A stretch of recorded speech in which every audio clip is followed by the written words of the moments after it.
Listen carefully. Your mind is the one battlefield you can't escape. If you don't learn to command it, it will command you. This audiobook is not motivation. It is a manual for mental armor. A guide for building a mind that doesn't crack, fold, or beg for mercy. You're going to learn how to stop breaking yourself and start forging yourself. This is the moment everything changes, if you choose it. Welcome to Build a Mind That Can't Be Broken. Chapter 1. Stop negotiating with weakness. Weakness doesn't defeat you in the big moments. Weakness defeats you in the small ones. It defeats you in the quiet moments. In the moments when no one is watching. In the moments where you think you're making a harmless decision, but you're actually shaping your future. Most people don't lose because of failure. Most people lose because of negotiation. Negotiation with excuses. Negotiation with doubt. Negotiation with comfort. And I want you to hear this clearly. You always have a choice. That's the key. Weakness only wins when you treat it like an equal voice. Weakness only wins when you sit at the table with it and let it justify itself. Weakness wins when you entertain the debate. The moment you start arguing with your excuses, you've already lost. Because now you're giving them oxygen.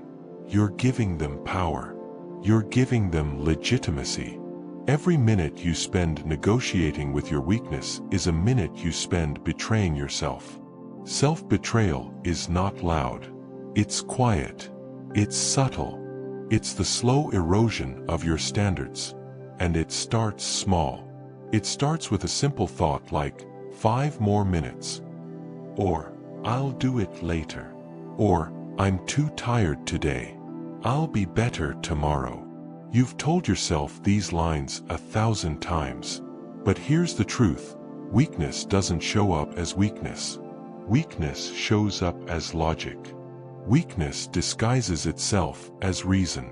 Weakness puts on a costume and pretends to be rational, responsible, mature. It whispers, rest is important. You deserve it. Or, this isn't the right moment. Or, you're not ready yet.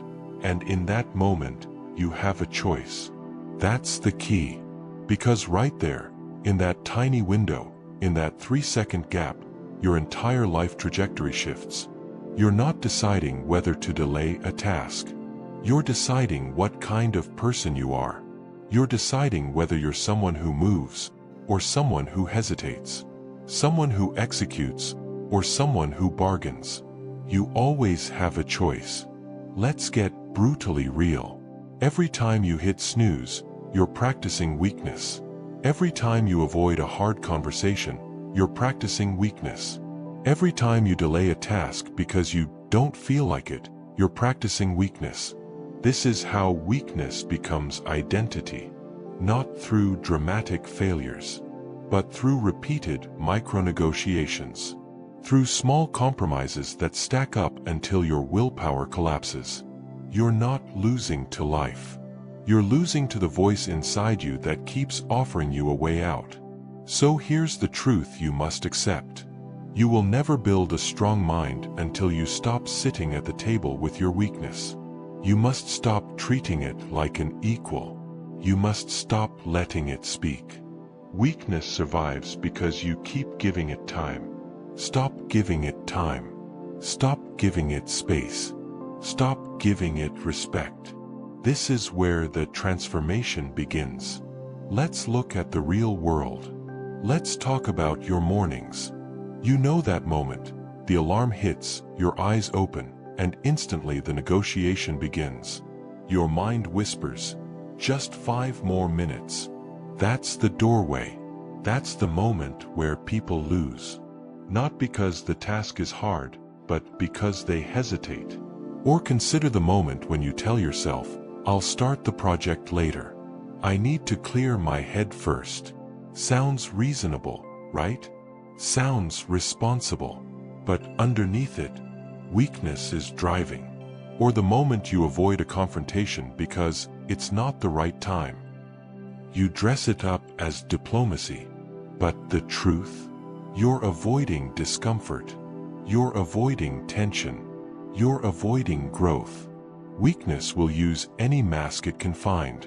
Logic, emotion, comfort, convenience, even self-care. But you know better. You're here because you want to build a mind that can't be broken. And you cannot build that mind while entertaining debates with your excuses. This is where the no negotiation rule comes in. Memorize it. Etch it into your thinking. Live by it. If it must be done, it gets done. Period. Not later. Not when you feel ready. Not when you're motivated. Not when the stars align. If it must be done, it gets done. That is what separates disciplined people from undisciplined people. That is what separates strong minds from fragile ones. The weak wait for alignment. The strong act. The weak wait for perfect conditions. The strong create conditions through action. The weak negotiate. The strong execute. Discipline over feelings.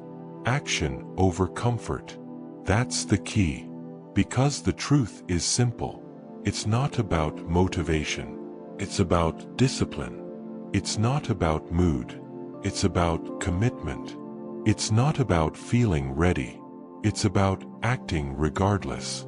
You don't need their permission. You don't need validation. You don't need comfort. You need execution. The no negotiation rule isn't about being harsh. It's about being honest. It's about realizing that every negotiation with weakness drags you away from the life you say you want. When you remove negotiation, everything becomes simpler. Not easier, simpler. Instead of, should I do this? The answer is predefined. Yes. Yes, because it aligns with your discipline. Yes, because it aligns with your identity. Yes, because you decided your values before the moment of temptation. You take away the option of weakness. You take away the option of comfort. You take away the option of delay. And that's when power emerges. A disciplined mind is a predictable mind. A predictable mind is a reliable mind. And a reliable mind is an unbreakable mind. You're building a habit of decisive execution. You're building a mind that moves without debate. You're building a self that doesn't fold under pressure. And here's the surprising truth. Once you stop negotiating, life gets lighter. Decisions get faster. Goals get clearer. Identity gets stronger. Because you're no longer fighting yourself. You're no longer split between who you are and who you want to be. You're unified, aligned, focused. This chapter is the foundation of everything that comes next. Without it, nothing else works. You must stop negotiating with weakness. That's the key. You always have a choice. Choose strength. Choose discipline. Choose action. You mastered the first principle, eliminating internal negotiations. Now it's time to confront the next enemy. Chapter 2. Pain is not the enemy, comfort is. Most people spend their entire lives running from pain. They dodge it. They numb it. They avoid it at every opportunity. And because of that, they never grow. They never evolve. They never rise. You've been taught to fear pain. You've been conditioned to believe pain is dangerous. But the truth is simple. Pain wakes your potential. Comfort puts it to sleep. That's the key. Comfort is the silent killer of ambition. Comfort is the quiet assassin of discipline. Comfort is the invisible cage that keeps you average. You think pain is the enemy, but pain is the catalyst. Pain is the teacher. Pain is the training ground. Pain is the only force that forces you to evolve. The real enemy? Comfort. Comfort is what steals your edge. Comfort is what softens your mind. Comfort is what convinces you that good enough is acceptable, and you have a choice. Every day, every moment, you can choose the path of pain, the path of growth, or you can choose the path of comfort, the path of decay. Pain wakes your potential. Comfort puts it to sleep. That's the foundation of this chapter. And that's the truth you must not only understand, but adopt. Let's break the myth right now. Pain does not destroy you. Pain refines you. Pain doesn't break your potential. Pain brings your potential out of hiding. Think about your own life. The moments that shaped you. Were they comfortable? Were they easy? Were they soft? No. They were challenging. They were demanding. They were painful. Growth is always paid for in discomfort. Transformation is always purchased with struggle. Anything worthwhile has a cost, and that cost is friction. You don't need their permission to grow. You don't need comfort's approval. You don't need the world to make your journey easy. You need discipline. You need grit. You need the willingness to walk toward the difficulty instead of escaping it. Because here's the truth. It's not about talent. It's about tolerance. Not about how gifted you are, but how much discomfort you can handle. Not about how smooth the path is, but how willing you are to walk it even when it hurts. Pain is not the enemy. Comfort is. Look at the greatest athletes. Look at the world-class performers. Look at anyone who built something legendary. They built their strength by stepping into controlled pain. They built their minds by stepping into deliberate discomfort. Athletes don't become champions by staying comfortable. They become champions by pushing their limits, by stretching their capacity, by training while exhausted, by refusing to settle.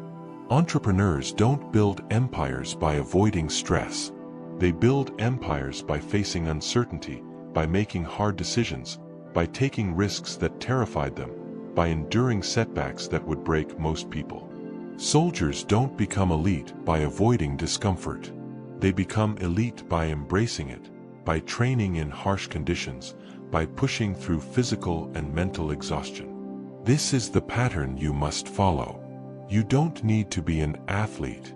You don't need to be a CEO. You don't need to be a soldier. You just need to adopt the principle. Choose controlled discomfort. Reject passive comfort. Because comfort isn't harmless. Comfort is cumulative. Comfort compounds. And that compounding effect is deadly to your future. Every time you choose comfort over effort, your standards drop. Your discipline weakens. Your identity softens. And identity is everything. You become what you tolerate. You become what you repeat. You become what you seek. If you seek comfort, you become fragile. If you seek challenge, you become powerful. And listen carefully. You have a choice. Always. You have a choice when the alarm rings. You have a choice when the workout gets hard. You have a choice when the task becomes boring. You have a choice when the opportunity feels uncomfortable. The moment you feel resistance, that is the signal. That is the opening. That is the invitation to grow. Pain wakes your potential. Comfort puts it to sleep. Say it again. Say it until your mind believes it. Say it until your identity lives it. But understanding isn't enough. This chapter is about training. This chapter is about implementation. This chapter is about building the habit of choosing discomfort. You need a daily ritual, a discomfort ritual, a simple routine that teaches your mind one thing. We do the hard things first. Here are 3 practices. Do them daily, or at least commit to one. 1. Cold exposure. Cold water shocks your system. It forces your mind to override your feelings. It trains your ability to step into discomfort on command. You don't negotiate with the cold. You don't wait to feel ready. You just step in. Cold exposure teaches your mind. I lead. My feelings follow. 2. Silent walks. No phone, no music, no distraction. Just you and your mind. Most people can't handle silence because silence exposes the weak spots. But that's exactly why you must embrace it. It builds mental stamina. It builds emotional clarity. It builds resilience. 3. Digital fasting. Turn off your devices for set windows of time. No scrolling. No stimulation. No dopamine crutches. This trains your mind to handle boredom, stillness, and internal pressure without escape. It builds discipline. It builds control. It builds mental toughness. These 3 rituals don't require money. They don't require special equipment. They just require willingness. And that's the key. It's not about comfort. It's about discipline. When you intentionally expose yourself to discomfort, you strengthen your tolerance. You strengthen your identity. You strengthen your mind. You are training yourself to endure, to hold steady, to not break under pressure. You're not just practicing toughness. You're programming it. You're building it. Because every time you choose discomfort, you reinforce one powerful message. I don't run from difficulty. I rise with it. You don't need their permission to grow. You don't need anyone's approval to change your life. You have a choice, and you must make it every day. Pain wakes your potential. Comfort puts it to sleep. Choose the path that awakens you. Choose the path that strengthens you. Choose the path that builds the mind you want to carry into the next stage of your life. You have now understood the truth about pain. You've learned that comfort is the real danger. You've accepted that discomfort is the path to power. Now it's time to address the next force that determines your strength. You faced your comfort. Now face your fear. Chapter 2. Pain is not the enemy. Comfort is. Most people spend their entire lives running from pain. They dodge it. They numb it. They avoid it at every opportunity. And because of that, they never grow. They never evolve. They never rise. You've been taught to fear pain. You've been conditioned to believe pain is dangerous. But the truth is simple. Pain wakes your potential. Comfort puts it to sleep. That's the key. Comfort is the silent killer of ambition. Comfort is the quiet assassin of discipline. Comfort is the invisible cage that keeps you average. You think pain is the enemy, but pain is the catalyst. Pain is the teacher. Pain is the training ground. Pain is the only force that forces you to evolve. The real enemy? Comfort. Comfort is what steals your edge. Comfort is what softens your mind. Comfort is what convinces you that good enough is acceptable. And you have a choice. Every day, every moment, you can choose the path of pain, the path of growth, or you can choose the path of comfort, the path of decay. Pain wakes your potential. Comfort puts it to sleep. That's the foundation of this chapter. And that's the truth you must not only understand, but adopt. Let's break the myth right now. Pain does not destroy you. Pain refines you. Pain doesn't break your potential. Pain brings your potential out of hiding. Think about your own life. The moments that shaped you. Were they comfortable? Were they easy? Were they soft? No. They were challenging. They were demanding. They were painful. Growth is always paid for in discomfort. Transformation is always purchased with struggle. Anything worthwhile has a cost, and that cost is friction. You don't need their permission to grow. You don't need comfort's approval.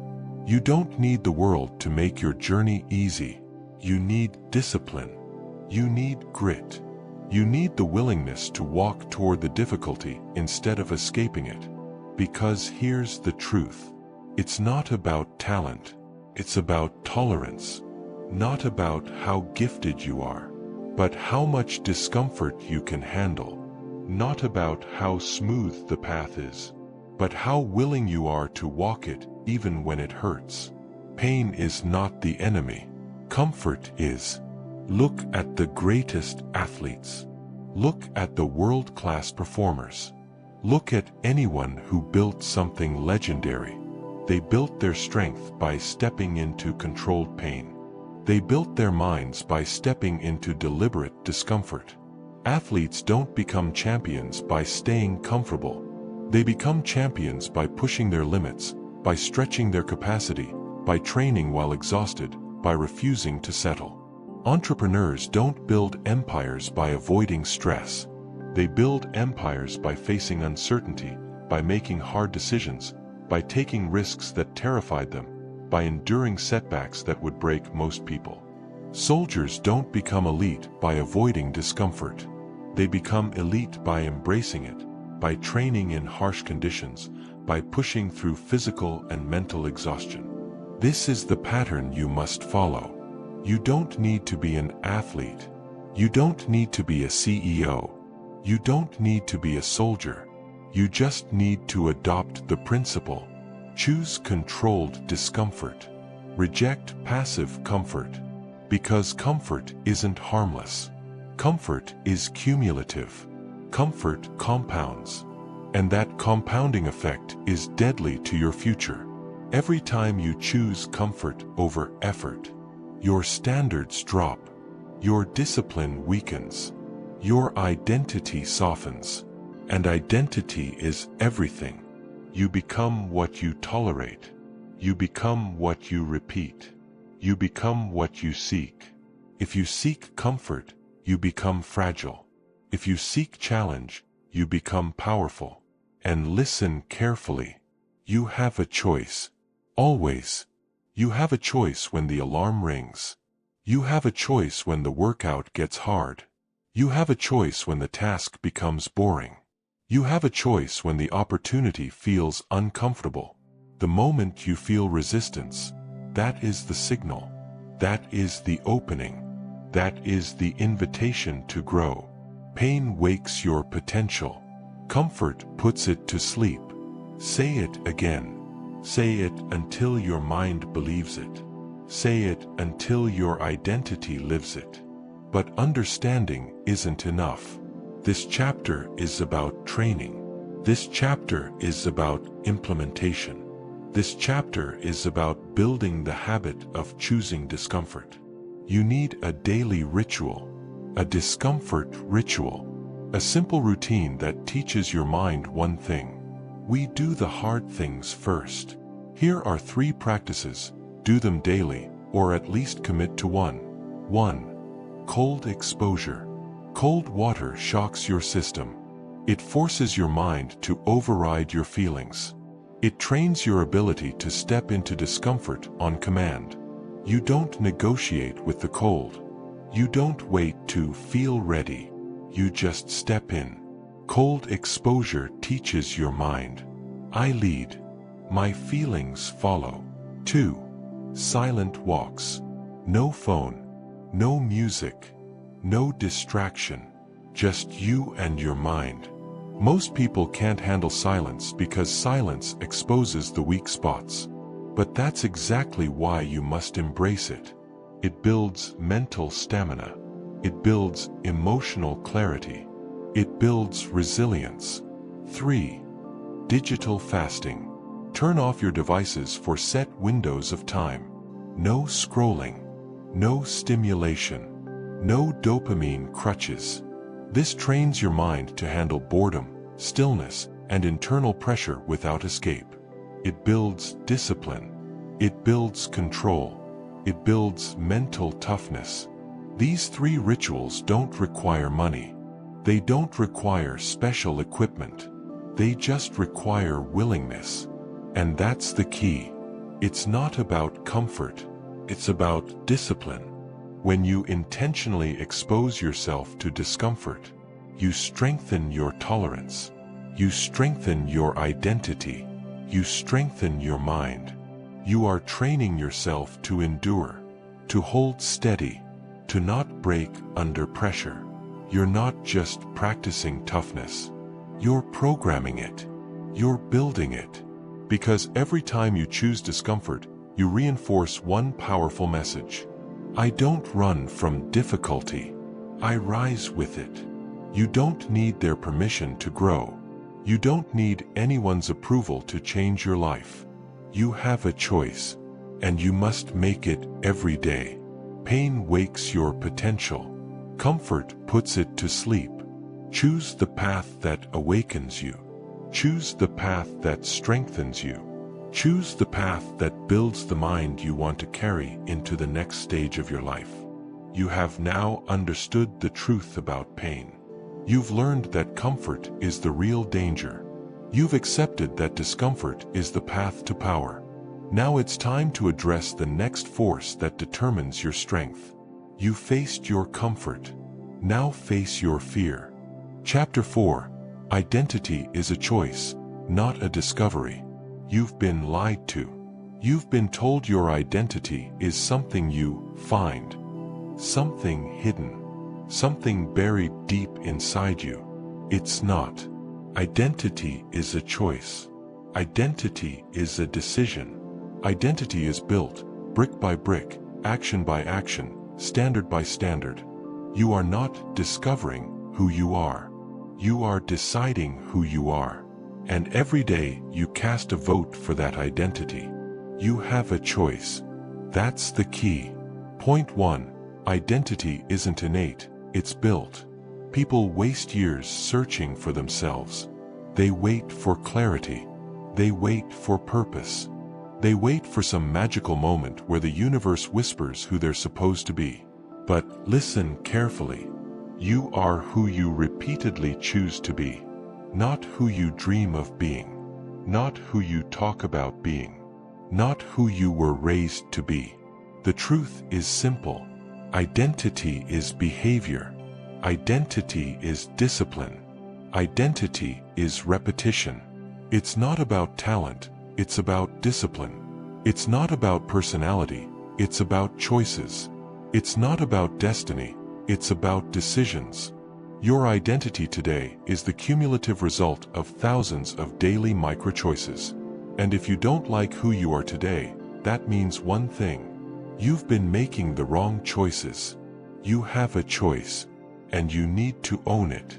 People cling to the idea that identity is fixed because it excuses them from responsibility. If identity is inherited, then failure isn't your fault. If identity is predetermined, then nothing is on you. If identity is innate, then you never have to change. That belief protects your ego and destroys your growth. You don't need their permission to redefine yourself. You don't even need your past self's permission. Your past is not the architect here. Your actions are. Every decision you make today either reinforces who you claim to be or exposes who you actually are. And that's the uncomfortable truth most people avoid. Identity is built. Always. Brick by brick. Standard by standard. Choice by choice. That's the key. Point 2. Case studies. People who designed their identity. Let's talk about real people. Not celebrities. Not prodigies. Not the obviously gifted. Just human beings who decided to build a life through identity, not talent. Because talent is overrated. Identity is everything. Case study 1. The man who decided to be disciplined. He wasn't born disciplined. He wasn't organized. He wasn't motivated. He was the opposite, chaotic, distracted, inconsistent. But one day, he made a decision. I am the kind of man who keeps his promises. That was it. A simple identity choice. Every morning after that, he didn't ask, do I feel like doing this? He asked, "What would a disciplined man do?" And then he acted. Not perfectly, not instantly, but consistently. Over time, his identity hardened. He transformed, not because of talent, but because of identity alignment. You can do the same. You have a choice. Case study 2. The woman who decided to be a leader. She wasn't confident. She wasn't loud. She wasn't charismatic. She didn't have the leader gene people talk about. But she made a decision.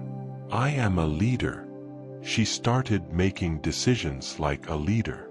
She started speaking with clarity. She started taking responsibility instead of waiting for direction. She created her identity through action.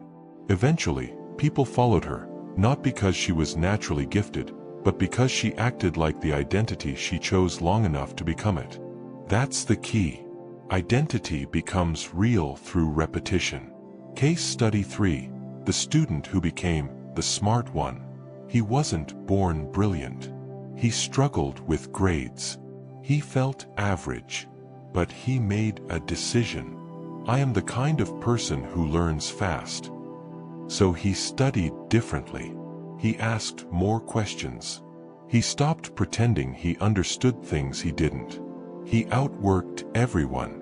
And guess what happened? His identity became true, not because of genetics, but because of discipline. Same pattern. Every time. Identity is constructed, not discovered. So stop waiting to find yourself. You're not lost. You're unbuilt. You have a choice. Build yourself. Point 3. The identity alignment test. Here's where things get uncomfortable. Here's where most people realize they're lying to themselves. If your actions and your identity don't match, your identity is a lie. Period. This is called identity misalignment. And it's why people feel stuck, frustrated, resentful, or confused. So here's the test. The identity alignment test. Use it today. Use it brutally. Use it honestly. Ask yourself, what identity do I claim to have? Then ask, what actions did I take today that prove it? If your answer is nothing, then you're pretending. You say you're disciplined, but you hit snooze. You say you're ambitious, but you don't act. You say you're confident, but you never speak up. You say you're focused, but you scroll for hours. You say you're intentional, but you move like a drifter. Identity without action is fantasy. Action without identity is chaos. You need alignment. That's the key. And alignment gives you 2 options. Option 1, change your behavior. Start acting like the person you claim to be. Make choices that reflect your identity. Make decisions that honor the standard you want to live by. Option 2, change your identity. Stop pretending. Stop claiming a title you haven't earned. Stop labeling yourself with words that don't match your actions. Either way, you grow. Either way, you evolve. Either way, you take control. You have a choice. Live in alignment or live in delusion. Identity is a daily battle. Identity doesn't crystallize once and stay perfect. You shape it every day. You reinforce it every morning. You prove it every evening. Identity is built at the micro level. The moment you choose the harder option. The moment you reject the old version of yourself. The moment you act without waiting for approval. You don't need their permission to become someone new. You only need your consistency. The identity you want is already available, but you must choose it again and again, even when it's uncomfortable, especially when it's uncomfortable. Identity is not who you are. Identity is who you decide to become. That's the key. Conclusion. Identity isn't destiny. Identity isn't inherited. Identity isn't found. Identity is forged. Identity is earned. Identity is chosen. You now understand the truth. You are who you repeatedly choose to be. You have the power to redefine yourself at any moment. You have the power to align your actions with your ambition. You have the power to build the identity that your future requires. And that understanding gives you something most people never experience: freedom, direction, strength. You've learned the power of identity. Now it's time to turn that identity into action, because identity is nothing without execution. You built the foundation. Now, let's talk about the behavior that solidifies it. Chapter 4. Identity is a choice, not a discovery. You've been lied to. You've been told your identity is something you find, something hidden, something buried deep inside you. It's not. Identity is a choice. Identity is a decision. Identity is built, brick by brick, action by action, standard by standard. You are not discovering who you are. You are deciding who you are. And every day you cast a vote for that identity. You have a choice. That's the key. Point 1. Identity isn't innate, it's built. People waste years searching for themselves. They wait for clarity. They wait for purpose. They wait for some magical moment where the universe whispers who they're supposed to be. But listen carefully. You are who you repeatedly choose to be. Not who you dream of being. Not who you talk about being. Not who you were raised to be. The truth is simple. Identity is behavior. Identity is discipline. Identity is repetition. It's not about talent, it's about discipline. It's not about personality, it's about choices. It's not about destiny, it's about decisions. Your identity today is the cumulative result of thousands of daily micro-choices.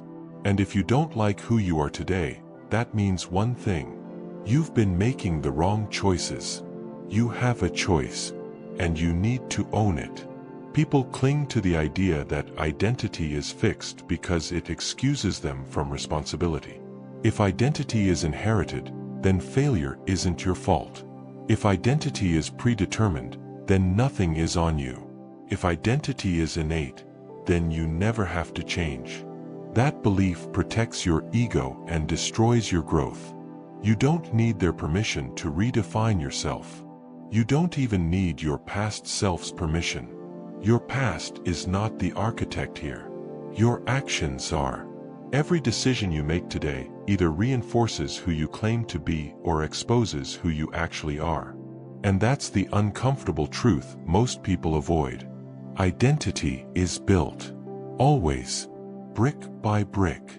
Standard by standard. Choice by choice. That's the key. Point 2. Case studies. People who designed their identity. Let's talk about real people. Not celebrities. Not prodigies. Not the obviously gifted. Just human beings who decided to build a life through identity, not talent. Because talent is overrated. Identity is everything. Case study 1. The man who decided to be disciplined. He wasn't born disciplined. He wasn't organized. He wasn't motivated. He was the opposite, chaotic, distracted, inconsistent. But one day, he made a decision. I am the kind of man who keeps his promises. That was it. A simple identity choice. Every morning after that, he didn't ask, "Do I feel like doing this?" He asked, "What would a disciplined man do?" And then he acted. Not perfectly, not instantly, but consistently. Over time, his identity hardened. He transformed, not because of talent, but because of identity alignment. You can do the same. You have a choice. Case study 2. The woman who decided to be a leader. She wasn't confident. She wasn't loud. She wasn't charismatic. She didn't have the leader gene people talk about. But she made a decision. I am a leader. She started making decisions like a leader. She started speaking with clarity. She started taking responsibility instead of waiting for direction. She created her identity through action. Eventually, people followed her, not because she was naturally gifted, but because she acted like the identity she chose long enough to become it. That's the key. Identity becomes real through repetition. Case study 3. The student who became the smart one. He wasn't born brilliant. He struggled with grades. He felt average. But he made a decision. I am the kind of person who learns fast. So he studied differently. He asked more questions. He stopped pretending he understood things he didn't. He outworked everyone. And guess what happened? His identity became true. Not because of genetics, but because of discipline. Same pattern. Every time. Identity is constructed, not discovered. So stop waiting to find yourself. You're not lost. You're unbuilt. You have a choice. Build yourself. Point 3. The identity alignment test. Here's where things get uncomfortable. Here's where most people realize they're lying to themselves. If your actions and your identity don't match, your identity is a lie. Period. This is called identity misalignment. And it's why people feel stuck, frustrated, resentful, or confused. So here's the test. The identity alignment test. Use it today. Use it brutally. Use it honestly. Ask yourself, what identity do I claim to have?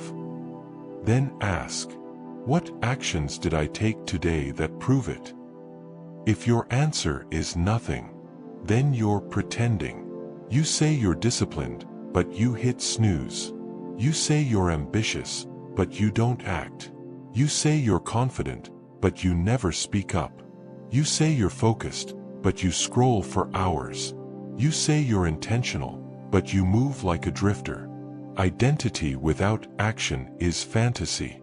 Action without identity is chaos. You need alignment. That's the key. And alignment gives you 2 options. Option 1, change your behavior. Start acting like the person you claim to be. Make choices that reflect your identity. Make decisions that honor the standard you want to live by. Option 2, change your identity. Stop pretending. Stop claiming a title you haven't earned. Stop labeling yourself with words that don't match your actions. Either way, you grow. Either way, you evolve. Either way, you take control.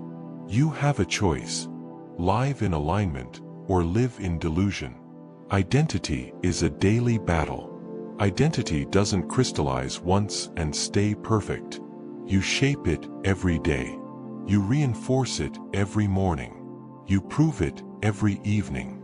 Identity is built at the micro level.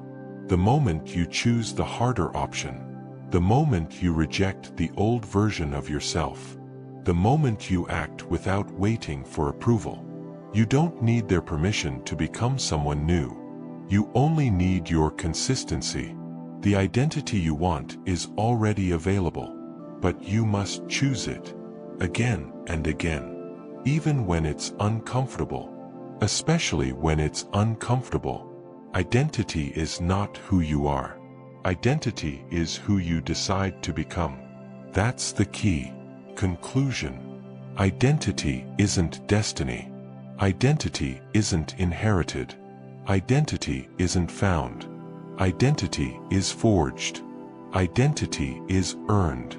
Identity is chosen. You now understand the truth. You are who you repeatedly choose to be. You have the power to redefine yourself at any moment. You have the power to align your actions with your ambition. You have the power to build the identity that your future requires. And that understanding gives you something most people never experience: freedom, direction, strength. You've learned the power of identity. Now it's time to turn that identity into action. Because identity is nothing without execution. You built the foundation. Now, let's talk about the behavior that solidifies it. Chapter 5. The Discipline of Emotional Control. Your emotions are not the enemy. Your emotions are not the problem. The real problem is letting them run your life. Because when your emotions lead, your discipline dies. When your emotions lead, your standards collapse. When your emotions lead, your identity gets hijacked by impulses that don't care about your future. You have a choice. And that's the key. Point 1. Emotions are signals, not commands. Let's get one thing straight. Your emotions are not instructions. They're information. They're data points. They're alerts. They're signals from your mind and body saying, "Pay attention." But they do not tell you what to do. They do not dictate your behavior. They do not have the authority to decide the next step in your life. You feel anger. Good. That means something matters. But acting out of anger? That's chaos. You feel fear. Good. That means there's risk. But letting fear decide for you? That's surrender. You feel jealousy. Good. That means you want more. But letting jealousy turn into bitterness? That's weakness. You feel frustration. Good. That means your standards aren't being met. But venting frustration at the wrong time in the wrong way? That's self-sabotage. Your emotions speak, but they don't command. You have a choice. And that choice is what separates strength from instability. Most people think emotional control means emotional suppression. It doesn't. Emotional control means emotional discipline. The discipline to listen to the emotion without being controlled by it. It's not about feeling less. It's about obeying less. Because the truth is simple. If you let your emotions control your actions, you hand your future over to impulses that last seconds, but create consequences that last years. That's the key. Point 2. Real examples of emotional control in the real world. Let's break this down using real situations. Moments you've lived through, moments you've been crushed by, moments where your emotions made decisions you now regret. Example 1. Arguments. How many relationships have been damaged because someone reacted too fast? Because someone spoke from anger instead of clarity? Because someone let pride speak for them? You've lived this. You've regretted this. One emotional minute can cost years of trust. But imagine if, instead of reacting, you paused. You analyzed. You responded like someone who respects the future more than the moment. You have a choice. Example 2. Cravings. Every craving is a trap disguised as comfort. Food cravings. Addiction cravings. Attention cravings. Dopamine cravings. Cravings feel urgent, but they're not commands. They're tests. And when you react instantly, when you obey the craving, you weaken your tolerance. You shrink your discipline. You sabotage your identity. It's not about hunger, it's about discipline. It's not about desire, it's about control. Example 3. Jealousy. Jealousy isn't a flaw. Jealousy is clarity. It shows you what you want. It shows you where you've been lazy. But most people let jealousy turn into bitterness, into gossip, into resentment, into excuses, all because they react instead of reflect. Jealousy should be a signal to act, not a command to spiral. You have a choice. Example 4. Frustration. Frustration hits when you feel stuck, unheard, or disrespected.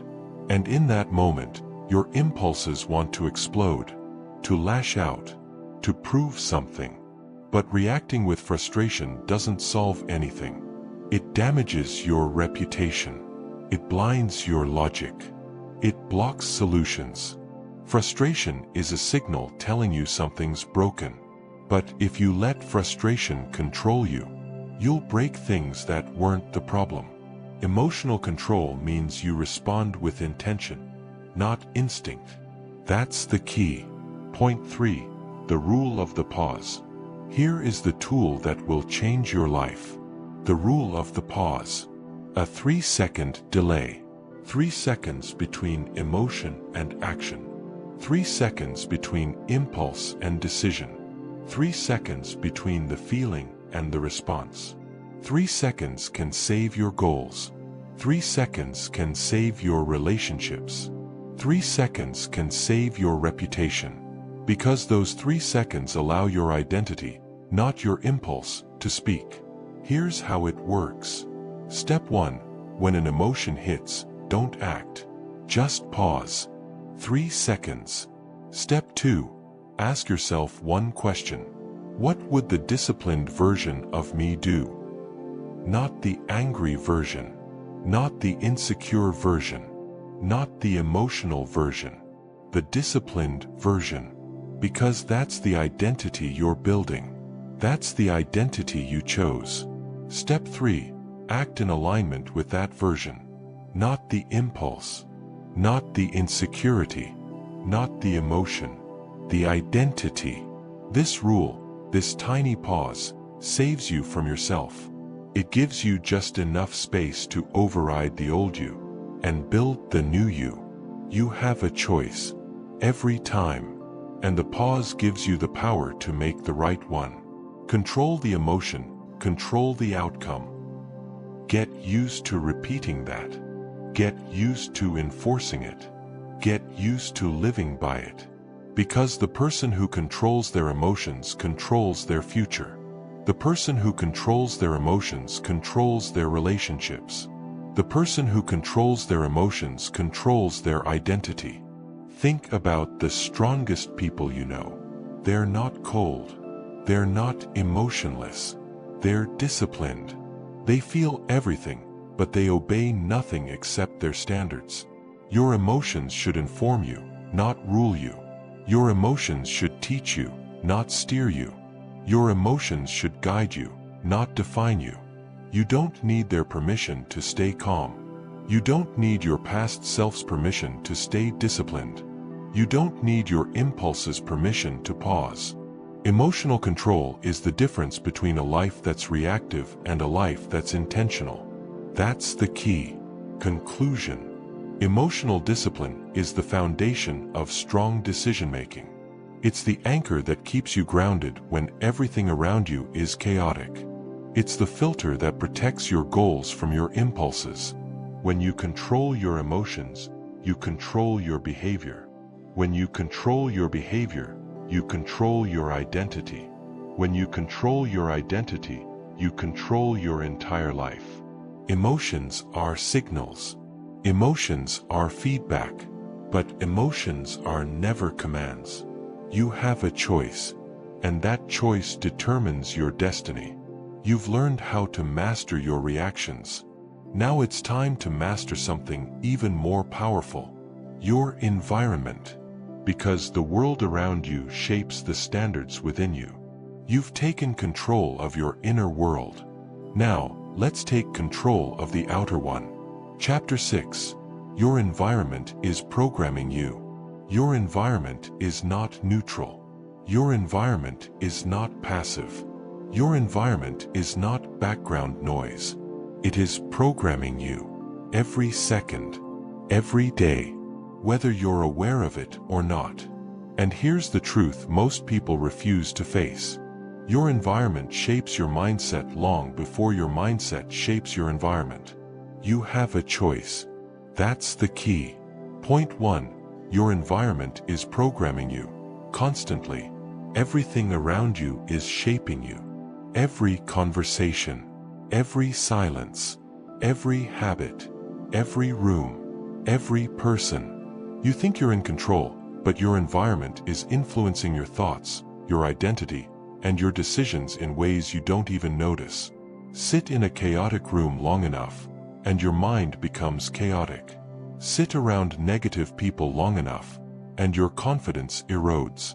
Sit around lazy people long enough, and your standards drop. Sit around complainers long enough, and you start speaking their language. This is not accidental. This is not subtle. This is programming. Humans adapt. That's our strength.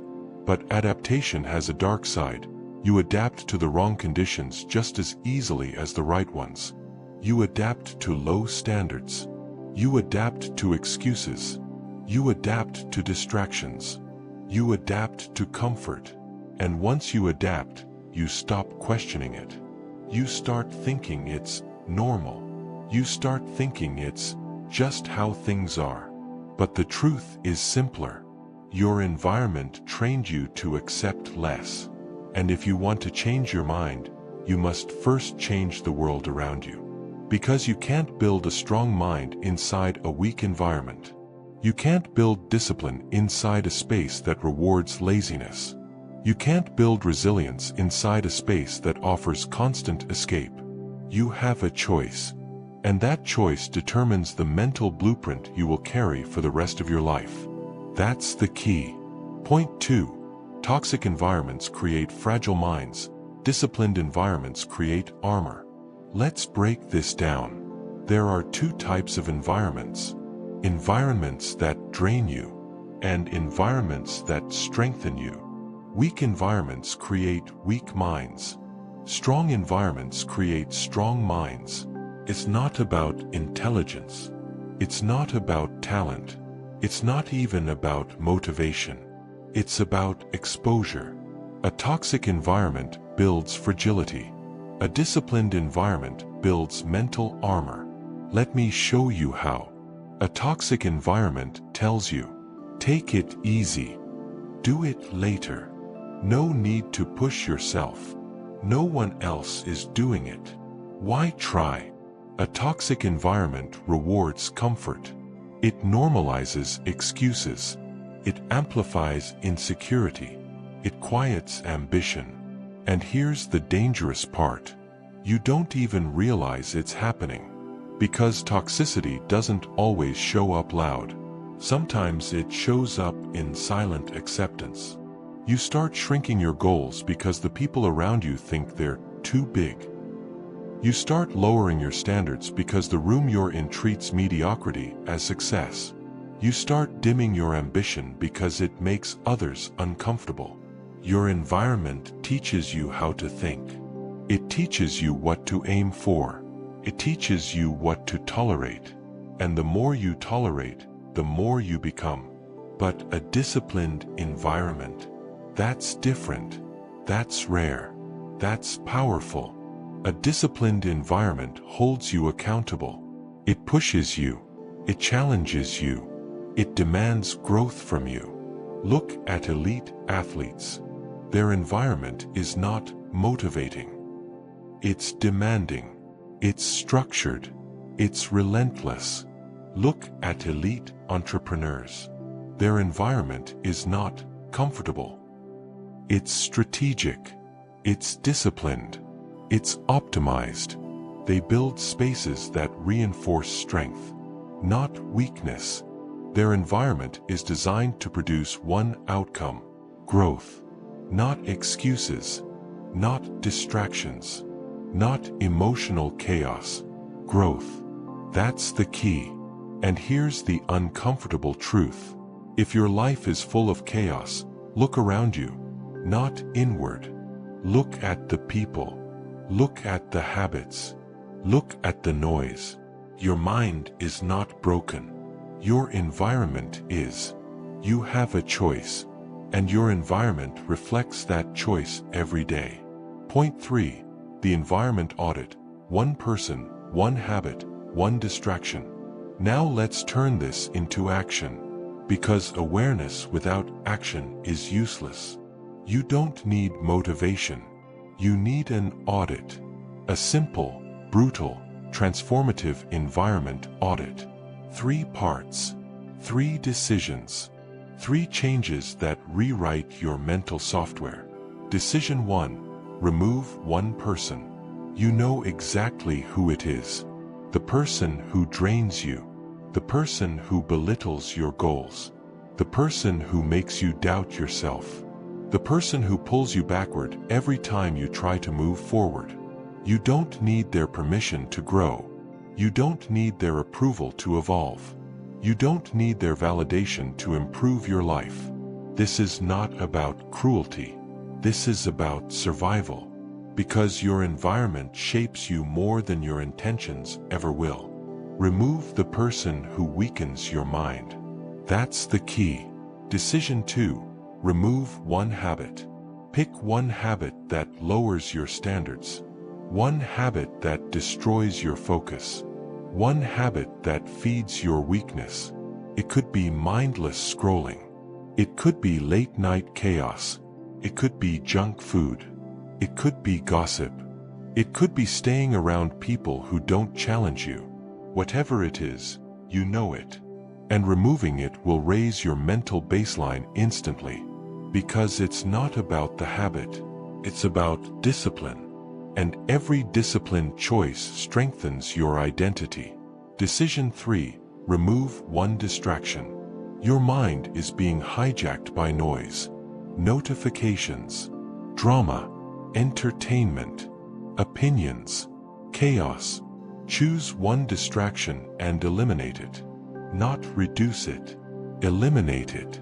Delete the app. Block the website. Turn off the notifications. Change the route. Clean the room. Declutter the space. One distraction removed can create an hour of clarity. 1 hour of clarity can change the direction of your life. Your environment is programming you. But you have a choice about what program you allow to run. That's the key. Conclusion and transition. Your environment is shaping your standards. Your environment is shaping your discipline. Your environment is shaping your identity. You cannot build a powerful mind in a powerless environment. You cannot build a disciplined life in a chaotic space. You cannot build a strong identity around people who refuse to grow. Your environment is programming you. But now you know the truth. And now you have a choice. You took responsibility for the world outside you. Now it's time to take responsibility for the world inside you. Because the next chapter goes even deeper. The next chapter is about the battle you fight every day with yourself. You've strengthened your environment. Now it's time to strengthen your internal battlefield. Chapter 7. The Power of Directed Focus. Your mind is a weapon. But like any weapon, it's only dangerous when it's aimed. That's the truth most people ignore. They live scattered, distracted, pulled in every direction. And then they wonder why nothing in their life changes. They wonder why their goals stall, their discipline weakens, and their confidence collapses. It's simple. A scattered mind is a weak mind, and you have a choice. You can keep leaking attention everywhere, or you can learn to focus it like a laser. That's the key. Focus is not an accident. Focus is not a mood. Focus is a discipline. It's a decision. It's a daily act of war against everything trying to steal your attention. And you don't need their permission to take that power back. Where your attention goes, your discipline grows. Say it again. Where your attention goes, your discipline grows. Your life follows your focus.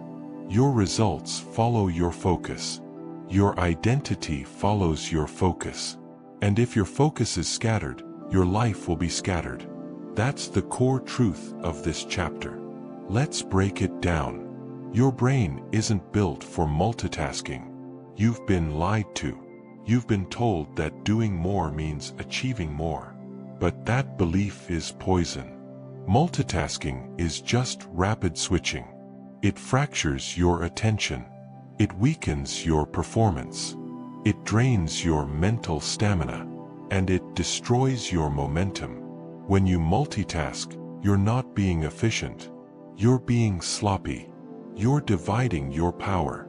Deep focus, on the other hand, amplifies everything. Deep focus turns minutes into progress. Deep focus transforms effort into mastery. Deep focus builds an identity of discipline. You have a choice: stay shallow or go deep. Look at the people who win big. They don't scatter themselves. They don't chase everything. They choose one thing. They pour themselves into it. They direct their focus with intention. That's why they rise while everyone else struggles. It's not about being smarter. It's about being sharper. It's not about talent. It's about discipline. That's the key. Consider the student who stops studying 10 subjects at once and focuses on mastering one skill. Consider the entrepreneur who drops the illusion of managing 15 tasks and commits to the single action that actually moves the business forward. Consider the athlete who cuts the noise, ignores the critics, and trains with surgical precision.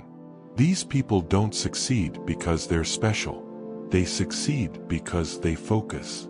Focus is the great equalizer. Focus is what separates motion from progress. Focus is what separates the dreamer from the doer. You don't need permission to reclaim your focus. You don't need approval to choose a mission and lock in on it. You have a choice. Always. But here's the truth. Most people fear focus. They fear choosing one thing, because choosing one thing means rejecting everything else. They fear commitment. They fear missing out. They fear boredom. They fear the silence that comes with deep concentration. But hear this clearly: boredom is not a flaw. Boredom is a filter. It filters out the weak. It filters out the distracted. It filters out the undisciplined. It is not about excitement. It is about discipline. And that is the key. You want momentum? You want clarity? You want identity? Then you must master directed focus. Let's talk about individuals who achieved more by doing less. A writer who sets aside 3 focused hours a day will produce more in a year than a distracted writer who spends 10 chaotic hours bouncing between apps, texts, and notifications. A business owner who commits to one strategic priority each quarter outperforms the one who spreads their time across 20 half-finished ideas. A fitness beginner who commits to 3 core exercises will see more transformation than the beginner who switches routines every week chasing novelty. Deep focus beats shallow activity every time. You have a choice. Stop hiding behind busyness. Pick a direction. Aim your mind. That's the key. Now let's introduce the tool that will change the way you operate: the One Priority Protocol. This protocol is simple, but simplicity is power. Simplicity removes excuses. Simplicity forces clarity. Simplicity exposes discipline. Here's how it works. Every morning, before you touch your phone, pick one mission. Just one. Not 10. Not 5. One. One mission that matters. One mission that moves your life forward. One mission that aligns with the identity you are building. Write it down. No witnesses. No audience. No validation required. You don't need their permission. Then, you eliminate distractions. That means silence. That means airplane mode. That means a closed door. That means a focused environment. Because your environment is programming you either toward discipline or toward chaos. You must choose the environment that supports your mission. Then, this is the crucial part. You work on that mission until it's completed. Not half finished. Not almost there. Completed. You don't hop between tasks. You don't drift into social media. You don't respond to every notification like a puppet. You commit. You lock in. You execute. You direct your focus like a professional. That's the key.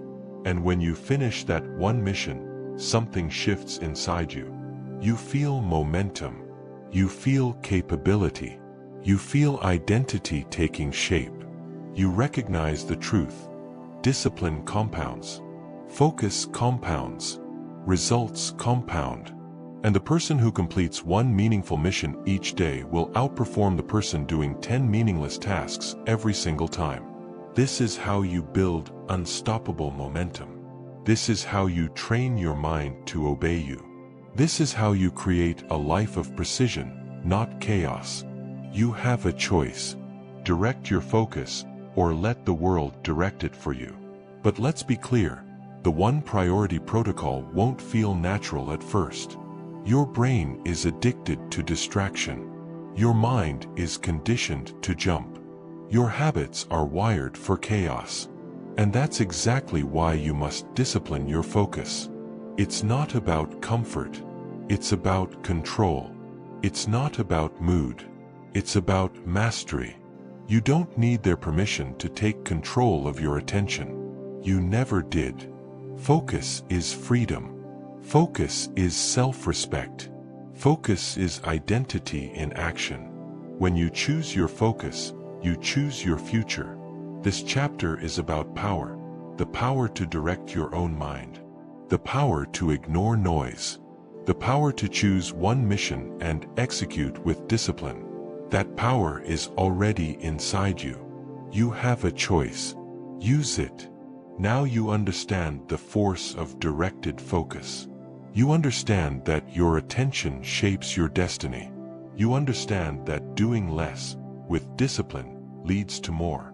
And now it's time to explore the next layer of mastery. You've strengthened your focus.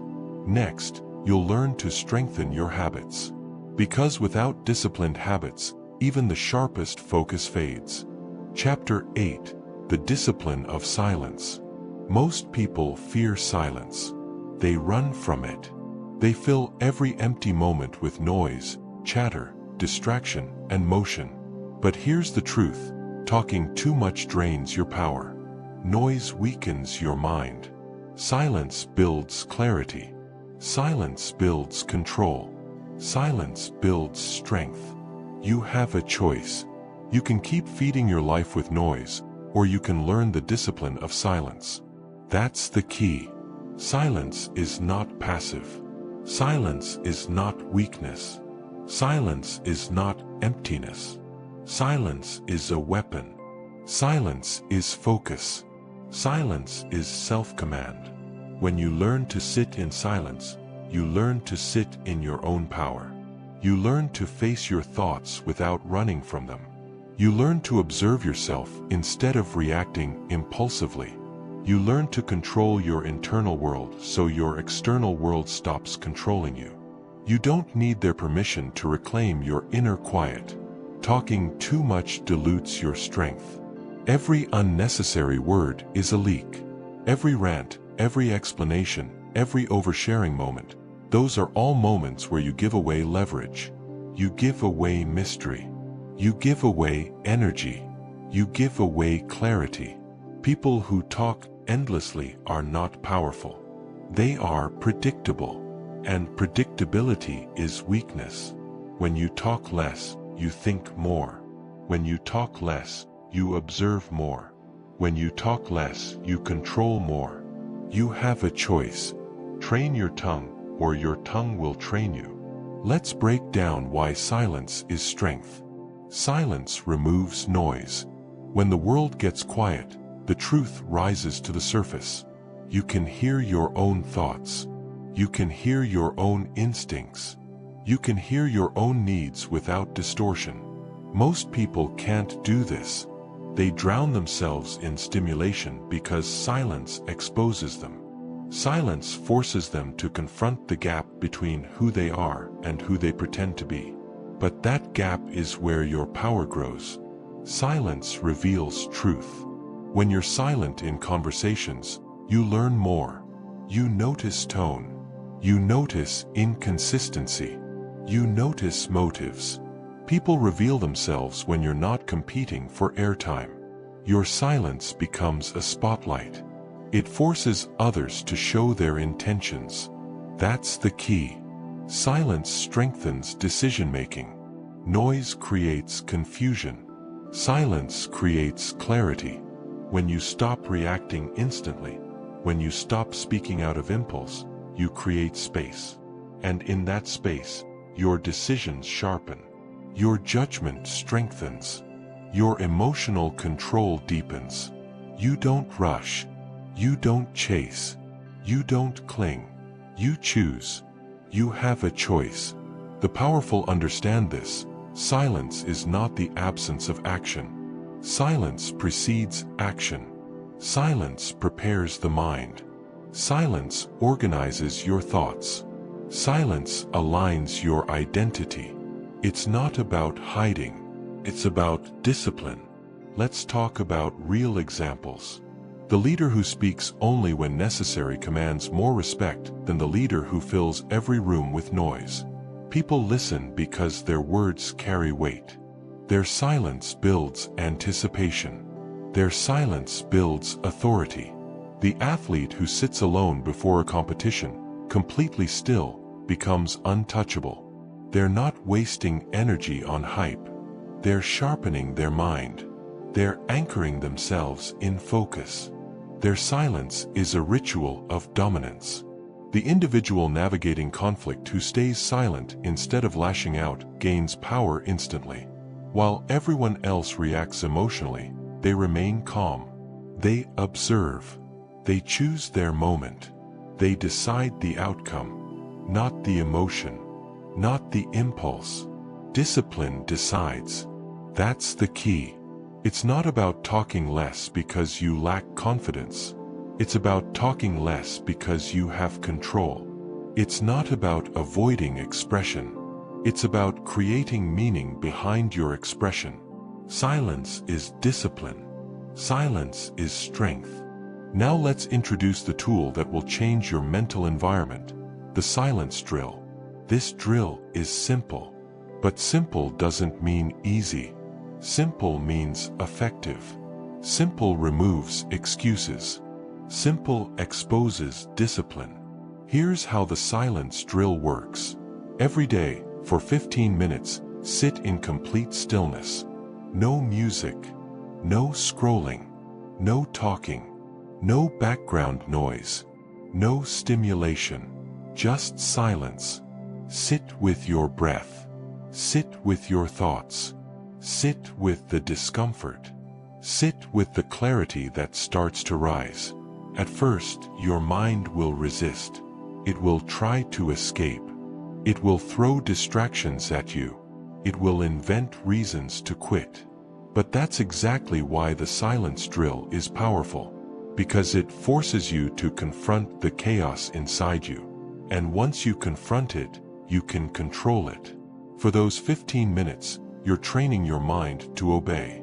You're training your emotions to stabilize. You're training your focus to sharpen. You're training yourself to choose, because silence is choice, and choice is power. Here's what happens when you commit to the silence drill daily. Your reactivity decreases. Your patience increases. Your decisions become clearer. Your stress drops. Your internal dialogue calms. Your identity strengthens. You become deliberate. You become grounded. You become centered. You become someone who moves with intention instead of emotion. That is the power of silence. This discipline leaks into every area of your life. You stop oversharing on impulse. You stop talking to fill space. You stop explaining yourself unnecessarily. You stop reacting to provocation. You stop feeding your distractions. You take control of your inner world, and once you control the inner world, the outer world bends to that control. Silence is strength. Say it again. Silence is strength. You have a choice. Feed the noise or embrace the quiet. React impulsively or respond intentionally. Lose power through words or build power through discipline. Every moment you choose silence, you're choosing identity. You're choosing clarity. You're choosing control. That's the key. This chapter has shown you the discipline of silence. You've learned how silence builds strength. You've learned how silence sharpens your mind. You've learned how silence helps you win the battles that noise makes you lose. Now it's time to take that internal clarity and apply it to your external world. Because silence alone isn't enough. Once you command your inner world, you must command your time. Chapter 9. End the war with your past. Your past is not your prison. Your past is not your identity. Your past is not the enemy. The attachment to it is. The obsession with it is. The story you keep replaying is. Right now, you're carrying weight you don't need to carry. You drag old failures into new days. You drag old wounds into fresh opportunities. You drag old identities into a future that deserves better. But hear me clearly, you have a choice. That's the key. Most people are not trapped by their past. They are trapped by the meaning they gave it. They are trapped by the story they refuse to rewrite. They are trapped by memories they keep feeding. You don't need their permission to let go. You don't need your past's permission to evolve. You don't need yesterday's version of you to approve today's transformation. Your past only has power if you keep charging it with emotion. You charge it every time you replay the moments you regret. You charge it every time you relive the mistakes you made. You charge it every time you rehearse the pain someone else caused you. Every replay strengthens the chains. Every replay deepens the wound. Every replay steals energy from the life you're trying to build. You're fighting the wrong war. The past is not attacking you. You're attacking yourself with the past. When you replay old failures, your mind becomes a battlefield. You start looping the same scenes over and over, waiting for a different outcome. That mental paralysis drains your strength. It steals your focus. It sabotages your growth. That's the key. Your attachment to the past creates the pain, not the past itself. Look at your life. Look at the moments you replay the most. Notice something. They're not happening anymore. They exist only in memory. They exist only in interpretation. They exist only because you keep them alive. The truth you must accept is this: your past is a reference, not a sentence. Say it again. Let it hit you this time. Your past is a reference, not a sentence. It can guide you, but it cannot chain you. It can inform you, but it cannot define you. It can remind you, but it cannot restrict you. You have a choice. The people who rise, the people who evolve, the people who rebuild, they all understand one thing. The past is only useful when it becomes data. Not drama. Not identity. Not self-punishment. Data. When a pilot makes a mistake in flight, they don't relive it emotionally for 10 years. They analyze it. They extract the lesson. They apply it. They move on. They don't say, I made one mistake, so I am a mistake. They say, I learned something that makes me safer, sharper, stronger. That's the key. Your failures didn't break you. Your interpretation of them did. Your past didn't weaken you. Your refusal to release it did. You don't need their permission to rewrite your meaning. And yes, meaning is everything. The same event can destroy one person and elevate another. The same setback can create bitterness or build discipline. The same heartbreak can create resentment or create resilience. It's not about what happened. It's about what you decide it means now. It's not about the flaw. It's about the discipline. Let me give you some real examples. A runner who tears a muscle can fall into despair, or they can use that injury as the moment they learned discipline, recovery, patience, and comeback strategy. Same event, different meaning. A student who fails an exam can adopt the identity of, I'm not good enough, or they can decide, this shows me exactly what to master next. Same event, different meaning. Someone betrayed by a close friend can close themselves off for life, or they can strengthen their boundaries, sharpen their intuition, and become more selective with trust. Same event, different meaning. You always have a choice. Now, let's address the question that keeps people stuck. Why did this happen to me? That question weakens you. It traps you in circles. It invites self-pity, not transformation. It makes you the victim, not the architect. There is a better question, a stronger question, a disciplined question. What does this prepare me for? That question changes everything. It shifts your position from passive to powerful. It shifts your energy from regret to readiness. It shifts your identity from burdened to built. Ask it again.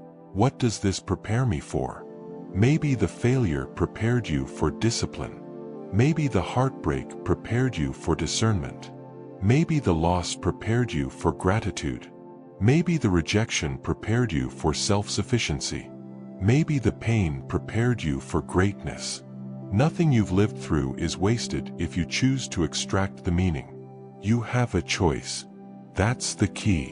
When you shift the question, you shift the story. When you shift the story, you shift the identity. When you shift the identity, you break the attachment. And when you break the attachment, you finally end the war with your past. Now it's time for the transformation process. Here's how you rewrite meaning in real time. Step 1. Identify the memory that drains you. Pick the one that resurfaces the most. The one that still hurts. The one that still controls your reactions. Step 2. Accept that the event is over. This is not denial. This is clarity. You can't fight what no longer exists. Step 3. Extract the lesson. What did it teach you? Strength, boundaries, patience, awareness, discipline. Step 4. Declare the new meaning aloud. Yes, aloud. Your brain listens to your voice more than anything else. This didn't break me. This built me. Step 5. Stop replaying it. Every time the old meaning resurfaces, interrupt it. Replace it. Redirect it. You don't need their permission. You don't need your past's permission. This is not emotional decoration. This is neurological rewiring. You are training your mind to release what you've been holding. You are training your identity to detach from old narratives. You are training your strength to rise. Ending the war with your past doesn't erase the past. It erases its power over you. It frees the space your mind needs. It frees the energy your goals require. It frees the identity you're building in this audiobook. You've spent long enough fighting shadows. Long enough blaming who you were. Long enough dragging old versions of yourself through new opportunities. It ends here. You have a choice. You mastered the meaning of your past. Now it's time to master the sharpest tool in your life. The one thing you can never get back. The one thing that defines everything you do next. Chapter 10. Become the master, not the prisoner, of your mind. Right now, in this very moment, your mind is either running your life, or you are running it. Every thought you allow to dominate, every narrative you accept, every impulse you act on without scrutiny is shaping your world. Chaos in your mind equals chaos in your life. If your mind is scattered, distracted, and reactive, your day, your decisions, your results will reflect that. That's the key. You have a choice. You don't need permission from anyone or anything to take command of your most critical resource, your own mind. Too many people live as prisoners of their own thoughts. They let fear dictate action, doubt dictate decisions, and old patterns dictate results. They replay the same worries, ruminate over the same regrets, and entertain the same limiting beliefs. They are trapped by mental noise, believing they are powerless.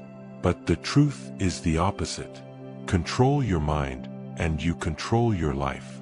That's the key. You have a choice.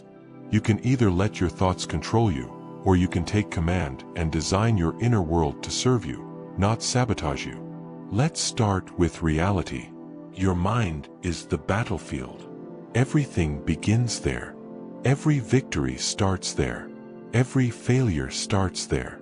A chaotic mind produces chaotic outcomes.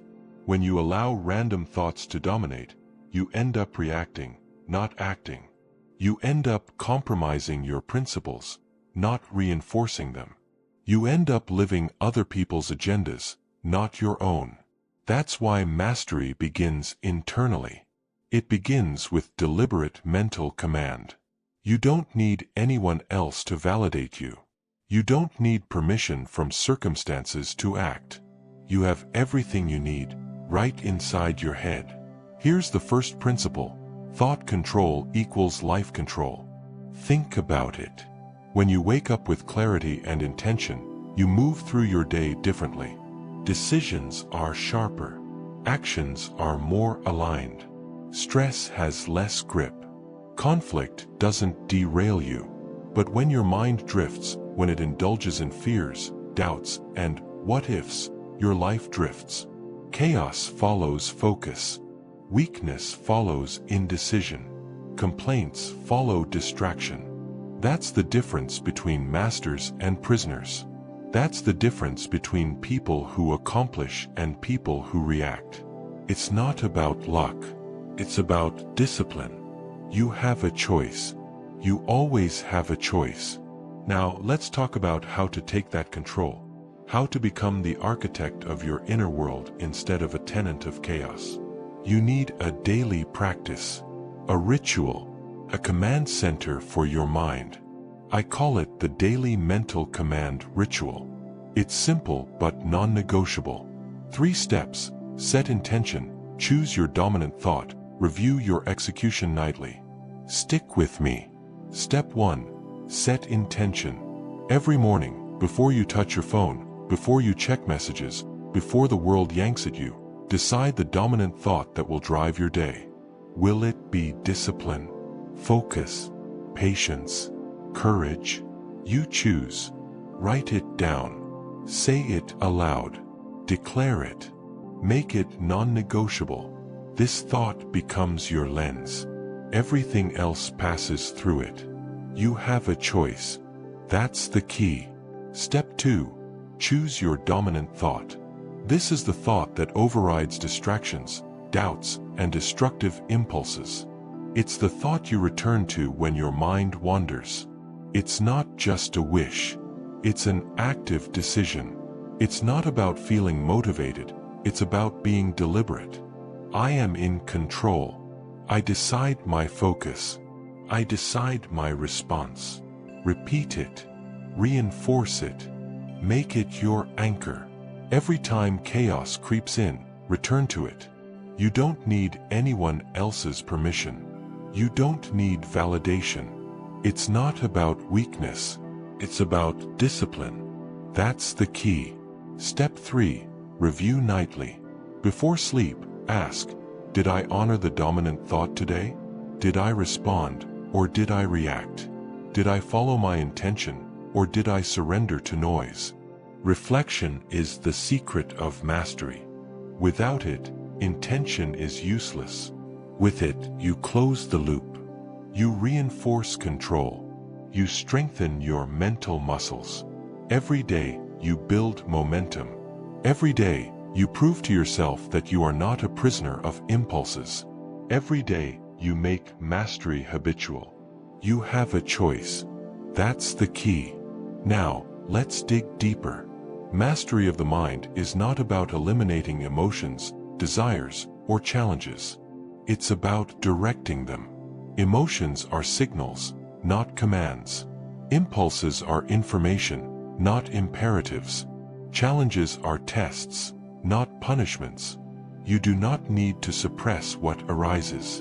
You need to command it.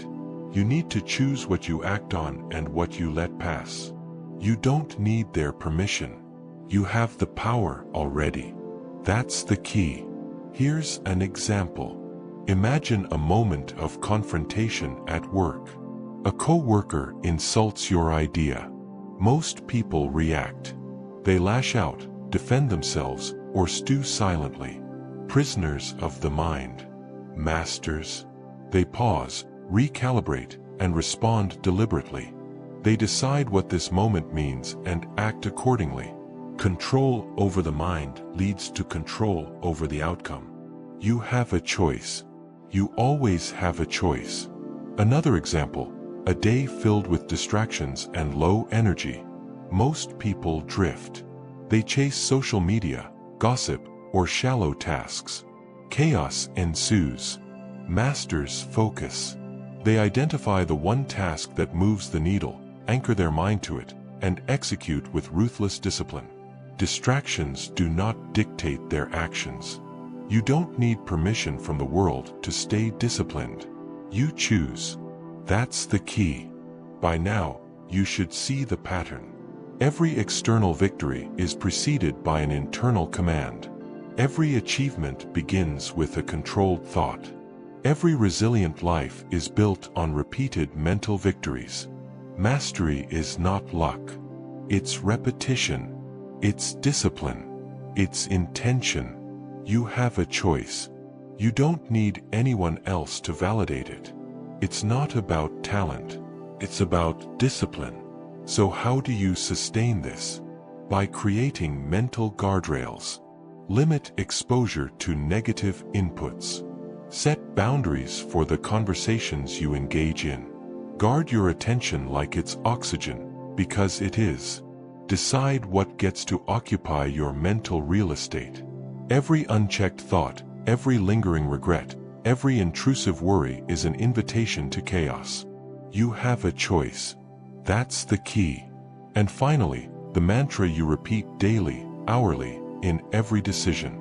Master your mind, and you master your life. Say it until it resonates. Say it until it shapes your actions. Say it until it becomes undeniable truth. You cannot achieve discipline in body, confidence in action, or clarity in purpose without first commanding your inner world. That is the final transformation. That is the foundation of an unbreakable mindset. That is the secret every high performer lives by, whether they talk about it or not. You have a choice. You always have a choice. You don't need their permission. Let's recap. Thought control equals life control. You set the dominant thought each morning. You act according to intention, not impulse. You reflect each night. You guard your mind from chaos, and you repeat the mantra, embedding mastery into identity. That is how you stop being a prisoner and become a master. That is how you close the loop on every chapter in this audiobook. Every lesson, discipline, silence, focus, emotional control, environment, identity, and letting go, culminates here. The mind is the final frontier. Own it. Rule it. Command it. Starting today, treat your mind as your kingdom. Command your thoughts. Select your focus. Choose your reactions. Measure your actions. Reinforce your victories. Every decision matters. Every moment of control compounds. Every thought directed becomes power accumulated. You have a choice. That's the key. You don't need anyone's permission to live it. It's not about luck, talent, or circumstance. It's about discipline. Now, take this challenge. Begin tomorrow morning with the daily mental command ritual. Declare your intention. Choose your dominant thought. Execute deliberately. Review nightly. Repeat. Build momentum. Build mastery. Become the force you were always meant to be.